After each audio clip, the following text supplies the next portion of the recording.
There is much to talk about. Let's get right to our panel right now. Joining us here in Washington is Argentina's former ambassador to the United States, Cecilia Nahon.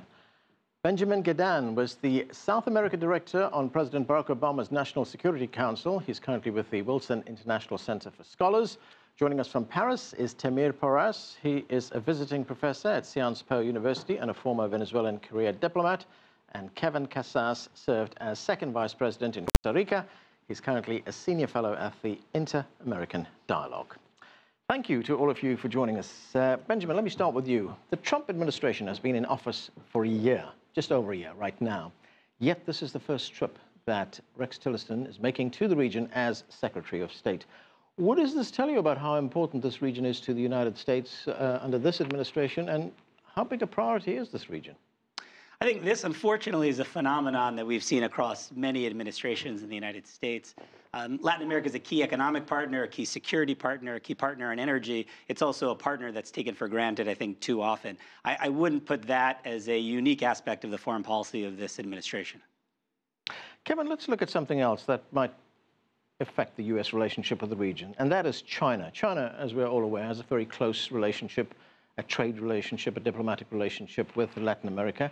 It's deeply involved there with infrastructure projects, trade initiatives.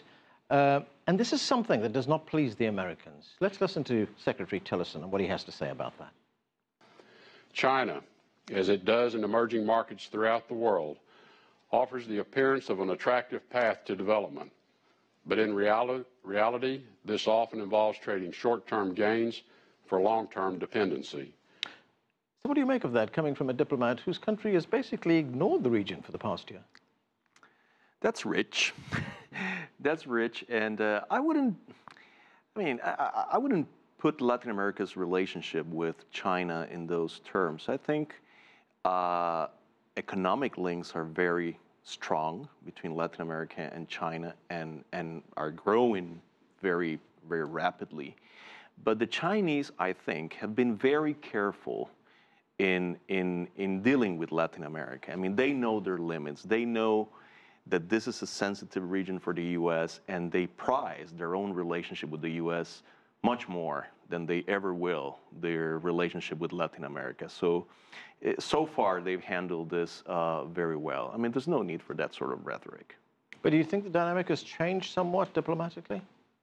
A little bit, but, you know, two things I would like to say. I mean, number one, that although China can exert a lot of economic power in Latin America and in increasingly, you know, throughout the region, their soft power is still limited.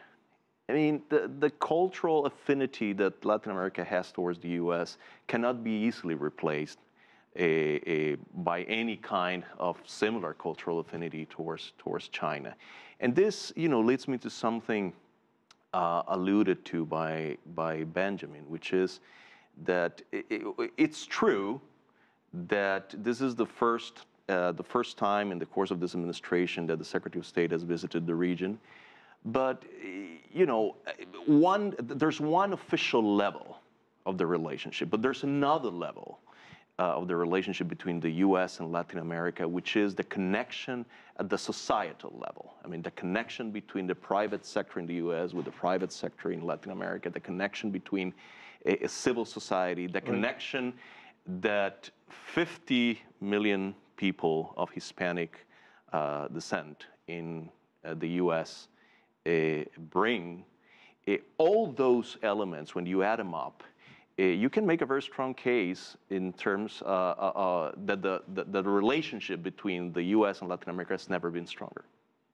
Okay, let's bring in Temir. He is in Paris, sitting there at the Eiffel Tower. And Temir, what do you make of the relationship currently between the United States and Latin America? Well, I would say that since the beginning of the 21st century, American influence in Latin America, the U.S. influence in Latin America has diminished. And it basically diminished as a result, in fact, of political change in Latin America. One must bear in mind that for the first time in the early 21st century, progressive governments coming from the left took office through electoral processes, through democratic processes. And that phenomenon called the pink tide diminished greatly the influence, the traditional influence of the United States in the region.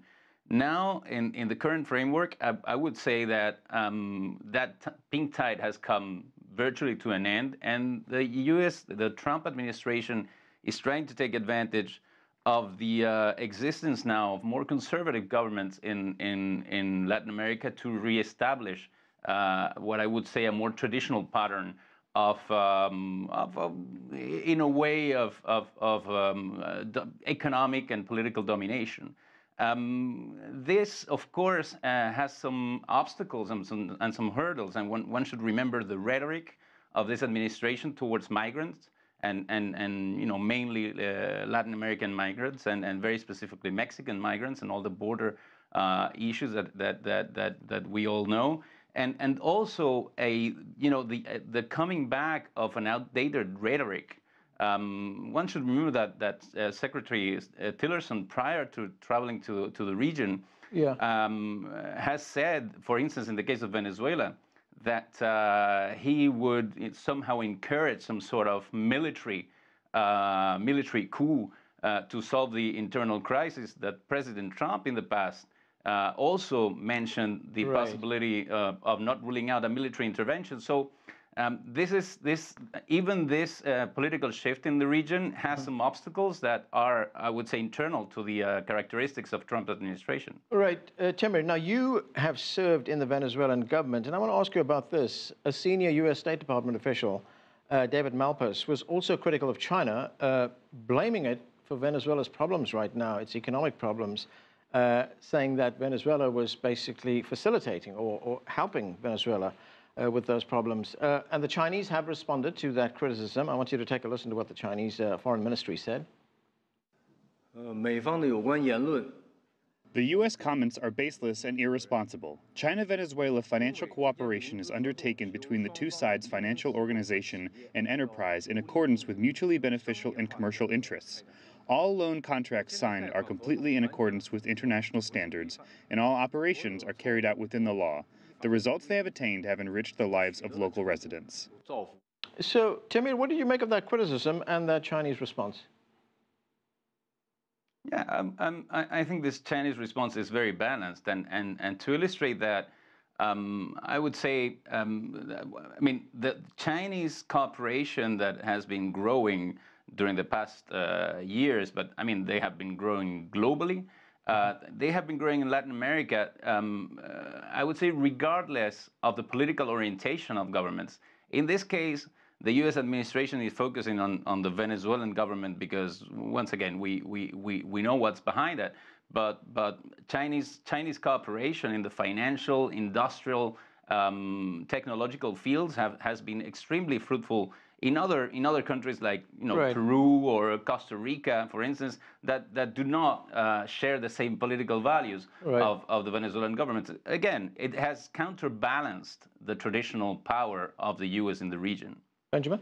Yeah, I take a slightly different view. I think I wouldn't equate Chinese participation in the Venezuelan economy to any other presence of China in the region. It's disproportionately lent money to Venezuela, and it has been the decisive player in sustaining the Venezuelan political and economic model that I think correctly this administration and the administration in which I served have recognized as an abuser of human rights and democratic norms. So I think to hold China to account is not a sense of geopolitical balancing so much as a question of a regime that the United States finds unacceptable for many reasons, I think many of them legitimate, and looking at an extra-regional player that is utterly sustaining that model.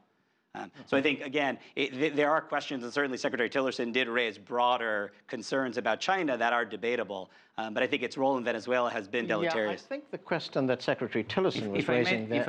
I'll come to you in a moment, Temir. I just want to get through this first. The question is the motivation for Chinese aid to Venezuela. And the inference there was that China is enabling whatever goes wrong in Venezuela. Yeah, I agree. I mean, I think the initial motivation for China was commercial, as I think it is broadly in the region, and understandably in a region that's scarce on capital and infrastructure. Venezuela has benefited from China in the way Argentina and many others have. I think, though, that as the regime in Venezuela has become less and less democratic and less respectful of democratic norms and human rights, now you have to look at that role of the Chinese differently. It wasn't the original motivation, but the function, the result of it, is sustaining this government and its practices. Okay, Cecilia, I'm not ignoring you. I will come to you in a moment. I just want to give Temir a chance to respond to that. Temir, go ahead. Well, I would just like to point out that the bulk of the Chinese financial cooperation with Venezuela was not only decided but also disbursed and deployed during the previous government, during President Chavez's government, not during President Maduro's government. This is something that has to be taken into account, so that the financial cooperation of China has in no way increased during the Maduro government. That's one point. And the second is that one should bear in mind that Venezuela has the largest oil industry in the region. The total of the financial cooperation between China and Venezuela amounts to only $60 billion US. This is a country, again, that is the recipient of significant capital inflows for the development of the oil industry. And again, I think that sometimes not only this financial cooperation is exaggerated in its size, right, but also misunderstood in its political motivations.